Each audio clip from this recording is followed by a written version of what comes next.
Hi guys, again welcome back to my YouTube channel. ഇന്ന് അങ്കുർ വാരിക്കോൻ്റെ success and ഫെയിലിയേഴ്സിൻ്റെ 4ാമത്തെ പാർട്ടായിട്ട് പറയാൻ പോകുന്നത്. ആക്ച്വലി അതിൽ പറയുന്നത് എങ്ങനെയാണ്, നമുക്ക് എല്ലാവർക്കും ഒരു ലൈഫേ ഉള്ളൂ. അപ്പോൾ എന്തിന് വൺ ഐഡൻറ്റിറ്റിയിൽ മാത്രമായിട്ട് ഒതുങ്ങിക്കൂടി ജീവിക്കണം?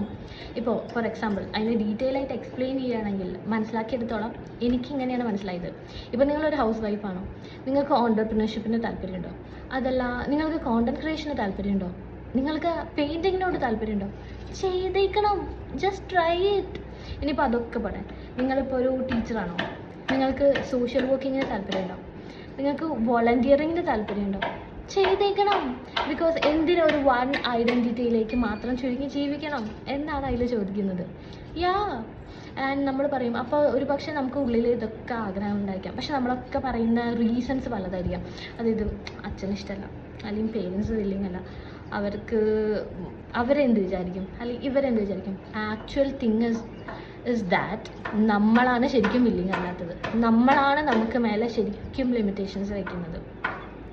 നമുക്ക് ചേഞ്ചസ് വരുത്തണം, അല്ലെങ്കിൽ നമ്മുടെ ചുറ്റുമുള്ള ആൾക്കാർക്ക് എന്തെങ്കിലും ചേഞ്ചസ് വരുത്തണം എന്ന്, നല്ല രീതിയിൽ ചേഞ്ചസ് നിങ്ങളെ ഡിപ്പെൻഡ് ചെയ്തിട്ടുള്ള പേഴ്സൺസിൽ, അല്ലെങ്കിൽ നിങ്ങൾക്കും സ്വയമായിട്ട് ചേഞ്ചസ് കൊണ്ടുവരണം എന്ന് നിങ്ങൾ ആഗ്രഹിക്കുന്നുണ്ടെങ്കിൽ, ആൻഡ് അതിനുള്ള വില്ലിങ്നെസ് ആൻഡ് ബോൾഡ്നെസ് നിങ്ങൾക്കുണ്ടെങ്കിൽ, ഗൈസ്, ജസ്റ്റ് ഡു ഇറ്റ്.